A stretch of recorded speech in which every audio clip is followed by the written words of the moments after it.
मसीह के नाम में आप सबको जय मसीह के। हम निकालेंगे जकरिया की किताब 8 अध्याय, उसका जो है हम 13 पद को देखेंगे। है इस प्रकार से लिखा है, हे यहूदा के घराने और इसराइल के घराने, जिस प्रकार तुम जाति जाति के बीच के साप का कारण थे, उसी प्रकार मैं तुम्हारा उद्धार करूँगा और तुम आशीष के कारण होगे। इसलिए तुम मत डरो और न तुम्हारे हाथ ढीले पड़ने पाए। यहाँ पर हम यहाँ देखते हैं किस प्रकार से यह परमेश्वर का वचन कहता है कि जिस प्रकार तुम जो है जाति जाति के बीच में सांप के कारण थे, उसी प्रकार मैं तुम्हारा उद्धार करूँगा और तुम आशीष के कारण होगे। इसलिए तुम मत डरो और न तुम्हारे हाथ ढीले पड़ने पाए। तो आज परमेश्वर चाहता है कि हमको जो है लोगों के लिए एक आशीष का कारण बनाए। आज हो सकता है पिछले दिनों में हम जो है लोगों के लिए एक दुख का कारण रहे होंगे, लोगों के लिए हम जो है परेशानी रहे होंगे। हम अपने व्यवहार के द्वारा या जो हम अपने बोली वचन के द्वारा लोगों को हम जो है दुख देते रहे होंगे। लेकिन हमारा परमेश्वर क्या, हमारे जीवन को बदलने वाला परमेश्वर है। वो हमको बदल करके औरों के जीवन में शांति लाने वाला बनाना चाहता है, औरों के जीवन के लिए जो है आनंद लाने वाला बनाना चाहता है, आशीष लाने वाला बनाना चाहता है।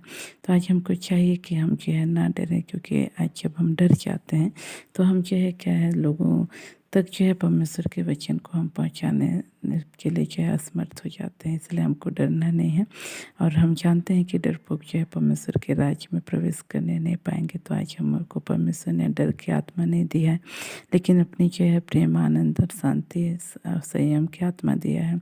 तो आज जो हमको चाहिए कि जो हम परमेश्वर के उस आत्मा के द्वारा, जो कि जो है प्रेम का आत्मा है, संयम का आत्मा है, सामर्थ्य का आत्मा है, इस आत्मा के द्वारा हम जो है लोगों के लिए आशीष बने। तो इन वचनों के द्वारा परमेश्वर हम सबको आशीष दे। हम अपने आंखों को बंद करें, छोटा सा प्रार्थना करेंगे। प्रेस लॉर्ड प्रभु जी, आपने अपने वचनों के द्वारा बोला, बातचीत किया, उसका धन्यवाद करते हैं।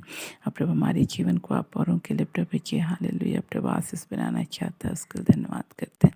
विशेषकर प्रभु प्रार्थना करते उस बहन के लिए जिनका नाम निकिता है प्रभु, और ये बहन पिछले दिनों में कई लोगों के लिए प्रभु दुख का कारण रहे प्रभु जी। इनका व्यवहार प्रभु औरों के साथ अच्छा नहीं रहा, लेकिन प्रभु अब तो इनके जीवन को प्रभु जी बदल चुका है प्रभु। और आप चाहते हैं प्रभु जी कि ये पिता परमेश्वर लोगों तक आपके प्रेम को बांटे प्रभु, आपके वचनों को पहुंचाए। लेकिन ये बहन प्रभु डर रही है प्रभु, इनके अंदर कई प्रकार का डर पाया जाता है। लोग क्या सोचेंगे, क्या बोलेंगे, लेकिन आप प्रभु जी तो अनुग्रह कर प्रभु जी इनके जीवन में पिता परमेश्वर हालेलुया प्रभु उस डर को नहीं प्रभु, लेकिन तेरे प्रेम को प्रभु जी, तेरे संयम को, तेरे सामर्थ को प्रभु बहने दे।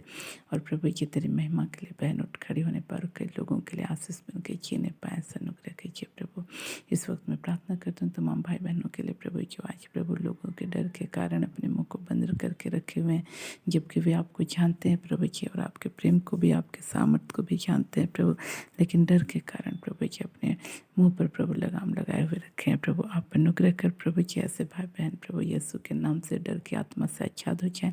हर एक के जीवन से प्रभु ये डर की आत्मा यीशु के नाम से इसी वक्त यीशु के नाम से इनके जीवन को छोड़ के छाती रहने पाए, और ये प्रभु और लोग तक प्रभु आपके प्रेम को पहुंचाने वाले बन जाए, औरों के लिए प्रभु आशीष का कारण बन जाए। जिस प्रकार से वो सामरी स्त्री प्रभु जी पूरे सामरिया नगर के लिए प्रभु एक आशीष का कारण हो गई प्रभु जी, उसी तरह से तेरे लोग प्रभु जी अन्य लोगों के लिए जो आज आपको नहीं जानते हैं आशीष का कारण बन सके, ऐसा अनुग्रह कर प्रभु जी। इस वक्त में प्रार्थना करते उस बीमार माँ के लिए प्रभु जी, जो प्रभु जी लगभग 60 वर्ष के आयु है इनके पिता, और ये के लंबे समय से इनके प्रभु दाहिने पैर में प्रभु जी घुटनों से लेकर के नीचे तक प्रभु जी बहुत ही तेज दर्द रहता है, और ये दर्द प्रभु अचानक से प्रभु जी उभरता है और प्रभु असहनीय हो जाता है प्रभु। इसी वक्त तेरी चंगा करने वाली सामर्थ्य के सिर से लेकर पैर तक यीशु के नाम से इसी वक्त बहने पाए, और ये माँ पूरी रीति से यीशु के नाम से अच्छा हो जाए, ऐसा। और उसको धन्यवाद साथ इन प्रार्थनाओं को यीशु के नाम मांगते हैं, आमीन। आप सब